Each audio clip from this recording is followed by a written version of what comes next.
3 लोग ऐसे भी होते हैं जिनके चाहे आप कितने भी करीबी क्यों ना हो, कभी उन पर भरोसा नहीं करना चाहिए। उनकी चालाकी और स्वार्थ अक्सर आपको धोखा दे सकती है।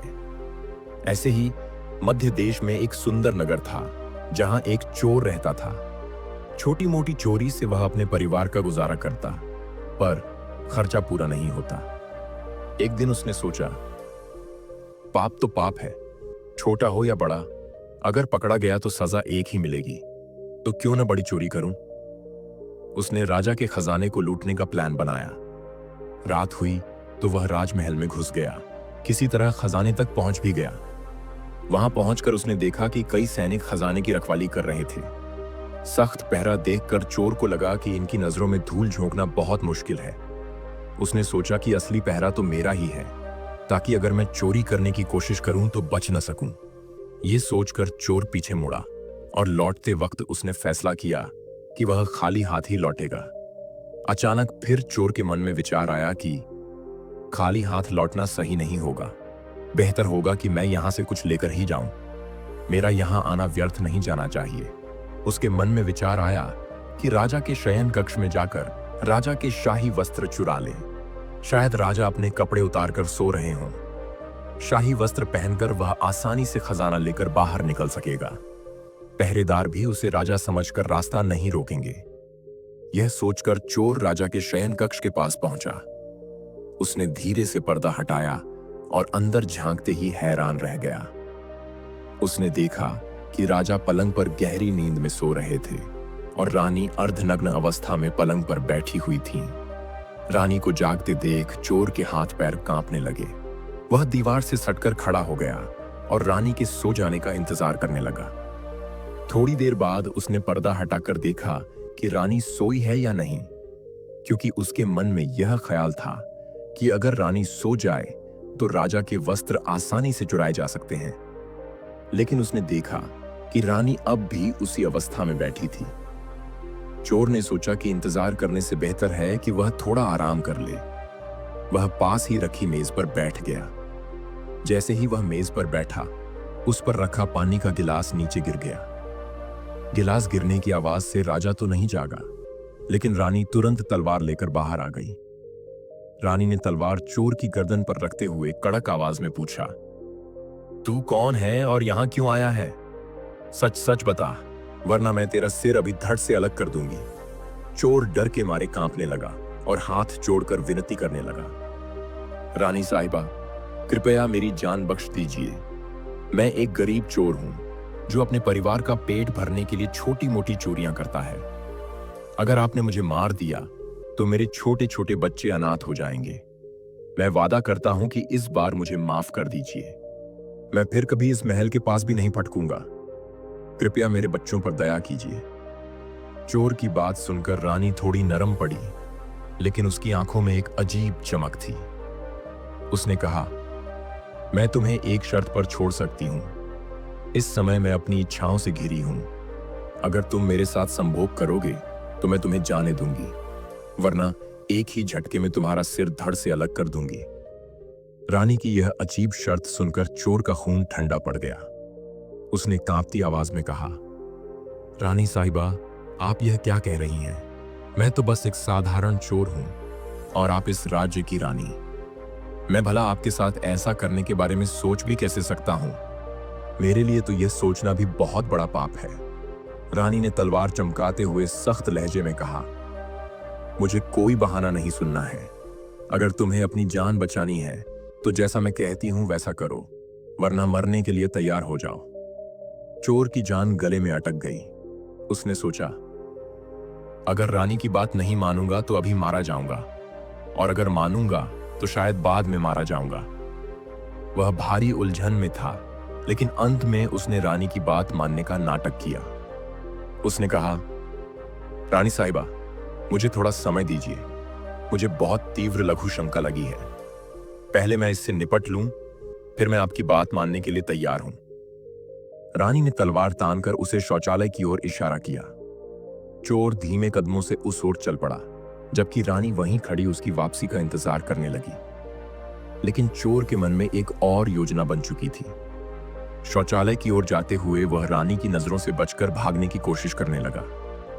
वह महल के मुख्य दरवाजे तक पहुंच गया, लेकिन वहां एक सिपाही पहरे पर खड़ा था। सिपाही ने उसे तुरंत पकड़ लिया और कड़क आवाज में पूछा, तू कौन है और यहां क्या कर रहा है? चोर के होश उड़ गए। उसकी घबराहट और बढ़ गई। चोर ने सिपाही से सच सच कह दिया कि वह चोर है और महल में चोरी करने आया था, लेकिन उसने यह भी बताया कि रानी ने उसे पकड़ लिया था और उसे छोड़ने की शर्त रखी थी कि वह उससे मेलजोल बढ़ाएगा ताकि रानी की इच्छाएं शांत हो जाएं। चोर ने सिपाही से विनती की कि उसे छोड़ दिया जाए, लेकिन सिपाही ने जवाब दिया, देखो, मैं तुम्हें एक शर्त पर जाने दे सकता हूं, और वह शर्त यह है कि तुम्हें वापस रानी के पास जाना होगा। तुम्हें रानी से कहना होगा कि तुम उसके साथ संभोग करने के लिए तैयार हो, लेकिन उससे पहले तुम्हें अपने हाथों से राजा को मारना होगा। यह शर्त चोर के लिए और भी कठिन थी। उसने सोचा, अगर मैंने यह बात रानी को बताई तो वह मुझे मार डालेगी, लेकिन साथ ही यह भी सोचा कि अगर वह सिपाही की शर्त मानकर वापस नहीं जाएगा तो उसकी जान भी जा सकती है। अंततः चोर मजबूर होकर रानी के पास वापस गया और बोला, रानी साहिबा, मैं आपके साथ रिश्ता तो करूंगा, लेकिन मुझे एक बात का डर है कि राजा अपनी नींद से जाग जाएगा और फिर सब कुछ बिगड़ जाएगा। हम दोनों की जान खतरे में पड़ जाएगी। इसलिए तुम्हें एक काम करना होगा। तुम राजा का सिर अपने हाथों से काट दो, तभी हम दोनों निर्भय हो पाएंगे। अगर तुम ऐसा कर सकते हो तो मैं तुम्हारी शर्त स्वीकार करने के लिए तैयार हूं, अन्यथा मैं तुम्हारे हाथों मरने के लिए तैयार हूं। रानी ने तुरंत कहा, रुको, इसमें कौन सी बड़ी बात है, मैं अभी राजा को मार डालती हूं। यह कहकर रानी ने तलवार उठाई और दोनों हाथों से उसे पकड़कर राजा के सोते हुए शरीर पर हमला किया। वह एक ही झटके में राजा का सिर काटने में सफल हो गई। राजा का सिर कटते ही पूरा कमरा खून से भर गया। रानी भी उसी खून से सन गई। वह भयानक दृश्य देखकर रानी अचेत हो गई और उसी समय चोर डर के मारे वहां से भाग गया। इस दौरान जब रानी को होश आया तो वह जोर जोर से रोने लगी, लेकिन महल के अन्य लोग और सैनिक इस हत्याकांड से अनजान थे। उस सैनिक को यह तो पता था कि राजा की हत्या रानी या चोर में से किसी ने की है, लेकिन वह यह बात किसी से भी नहीं कह पाए क्योंकि उसी ने चोर को उकसाया था और यह रहस्य महल में ही दफन हो गया। कुछ समय बाद राजा के अंतिम संस्कार की सभी तैयारियां पूरी हो चुकी थीं। इस बीच रानी ने घोषणा कर दी कि वह अपने पति राजा के साथ सती हो जाएगी। यह सुनकर लोगों को शक होने लगा कि रानी सती नहीं हो सकती, क्योंकि यदि वह सच में राजा को मार देती तो वह राजा के साथ सती क्यों होती। राज्य के लोग एक एक करके चिता पर लकड़ियां डाल रहे थे, रानी को प्रणाम कर रहे थे और फिर लौट रहे थे। जब सभी लोग जा चुके तो अंत में सैनिक, जो यह रहस्य जानता था, चिता पर लकड़ियां डालने के लिए गया। उसने रानी के कान में धीरे से कहा, रानी साहिबा, तुम सती तो हो जाओगी, लेकिन मुझे यह तो बताओ कि तुमने राजा को मारा है या नहीं। सैनिक की बात सुनकर रानी को बड़ा आश्चर्य हुआ। उसने समझ लिया कि सिपाही भी इस रहस्य को जानता है। रानी ने कहा, सुनो, राजा को न तो मैंने मारा है और न ही उस चोर ने। अगर तुम सच में जानना चाहते हो कि राजा को किसने मारा, तो तुम्हें नगर से बाहर उत्तर दिशा में जंगल में जाना होगा। वहां एक झोपड़ी में एक बुढ़िया रहती है, वह तुम्हें यह रहस्य जरूर बताएगी। सिपाही ने रानी की सलाह मानी और अगले दिन जंगल में जाने का निर्णय लिया।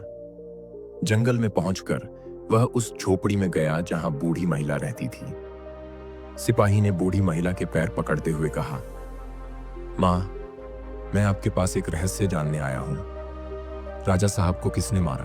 बूढ़ी मां ने कहा, बेटा, अगर तुम्हें यह रहस्य जानना है तो तुम्हें एक काम करना होगा। मेरी झोपड़ी के बाहर एक बकरा बंधा है, तुम अपनी तलवार से उसका सिर काट दो।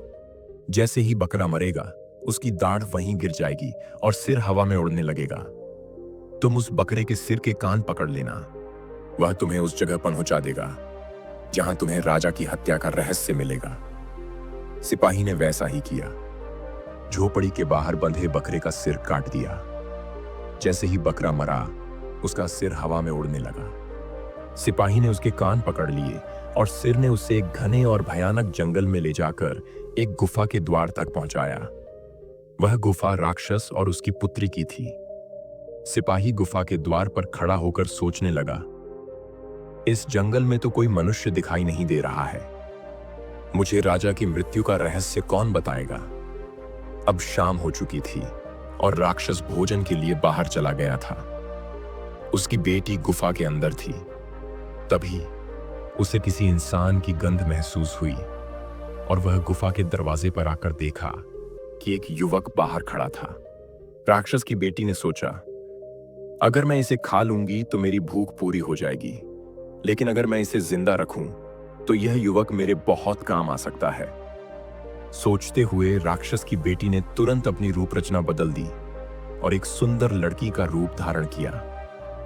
वह सुंदर लड़की के रूप में सैनिक के सामने प्रकट हुई। सैनिक, जो उसे पहले कभी नहीं देख पाया था, उसे देखकर मोहित हो गया। लड़की ने उसे अपनाने का प्रस्ताव दिया और सैनिक उसकी सुंदरता में फंसकर गुफा में जाने के लिए तैयार हो गया। गुफा में दोनों ने रात भर समय बिताया और मस्ती की।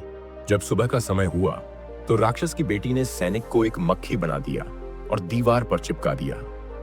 तभी राक्षस वापस लौट आया और अपनी बेटी से पूछा, बेटी, मुझे किसी इंसान की गंध आ रही है। क्या कोई इंसान गुफा में घुस आया है?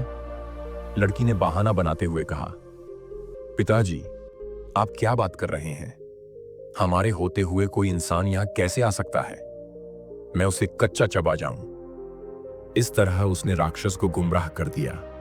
वह हर रात सैनिक को आदमी बना देती और दिन में उसे मक्खी बनाकर दीवार पर चिपका देती। इस तरह सैनिक को राक्षस की गुफा में कई दिन बिताने पड़े।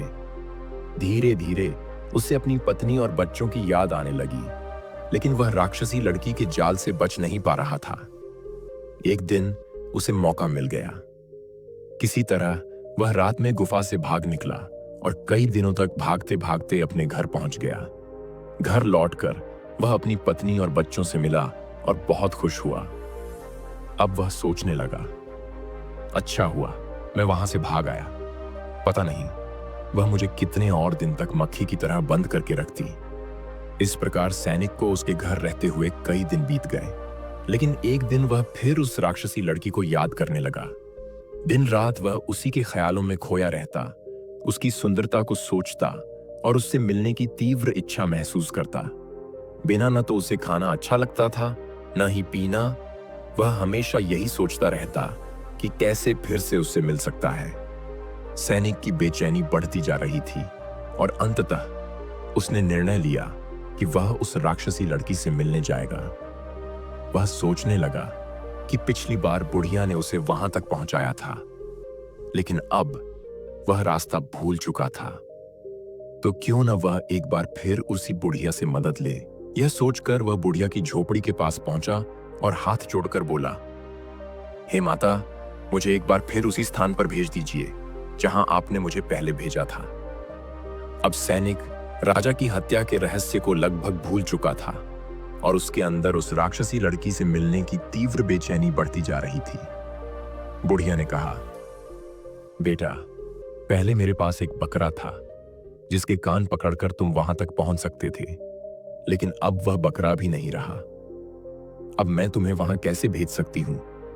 सैनिक ने आग्रह करते हुए कहा, मां, मैं वहीं हूं, मुझे बस उस रास्ते की जरूरत है। सैनिक ने बुढ़िया से विनती की, मैं जीवन भर तुम्हारी गुलामी करूंगा, बस मुझे उस लड़की से एक बार मिलवा दो।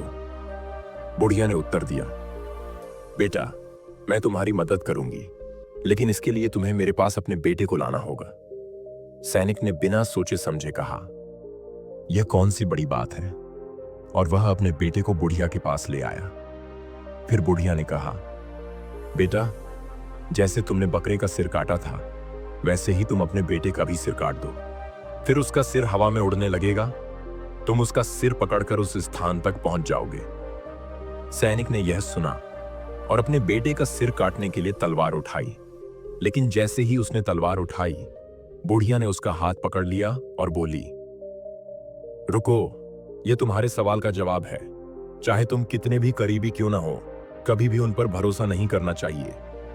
फिर बुढ़िया ने कहा, सुनो, राजा को न तो चोर ने मारा था, न ही रानी ने।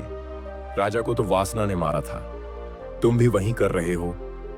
वासना में अंधे होकर तुम अपने बेटे का जीवन खतरे में डालने के लिए तैयार हो गए हो। इस वासना के वश में आकर मनुष्य अंधा हो जाता है और बड़े से बड़ा गलत काम भी कर बैठता है। वासना के चलते वह अपने विवेक और समझ को खो देता है और बिना सोचे समझे ऐसी गलतियां कर जाता है जिनका पछतावा जीवन भर रहता है। दूसरी बात, धन के लालच में कोई भी किसी की भी हत्या कर देता है। धन की प्राप्ति के लिए लोग अपने मूल्यों और सिद्धांतों को भूल जाते हैं और कभी कभी तो अपने रिश्तों और जान पहचान वालों को भी नुकसान पहुंचा देते हैं। धन का लालच व्यक्ति को उसकी इंसानियत तक से दूर कर देता है। तीसरा, क्रोधी व्यक्ति क्रोध में अंधा होकर सब कुछ भूल जाता है और वह सब कुछ कर बैठता है जिसके लिए उसे जीवन भर पछताना पड़ता है। क्रोध के समय व्यक्ति की बुद्धि काम नहीं करती और वह कई बार ऐसी बातें कह जाता है या करता है जिनका असर उसके रिश्तों पर हमेशा के लिए पड़ सकता है। क्रोध में रहकर की गई बातें और काम बाद में पछतावे के अलावा कुछ नहीं छोड़ते। इन तीनों से हमेशा दूर रहना चाहिए, क्योंकि अगर इनसे बचकर जीवन नहीं जीते तो जीवन भर पछताना पड़ता है। वासना, धन और क्रोध जैसे भावनाओं से बचने के लिए जरूरी है कि हम अपने अंदर शांति, संतुलन और विवेक बनाए रखें। जब तक हम इनसे बाहर नहीं निकलते, तब तक हम सच्चे सुख और शांति से दूर रहते हैं। दोस्तों, हमें उम्मीद है कि आपको हमारी कहानी पसंद आई होगी। अगर आपको हमारी कहानी पसंद आई हो तो कृपया वीडियो को लाइक करें और हमारे चैनल को सब्सक्राइब करें। हम जल्द ही एक नई कहानी के साथ फिर से मिलेंगे। तब तक के लिए अपना ख्याल रखें। धन्यवाद।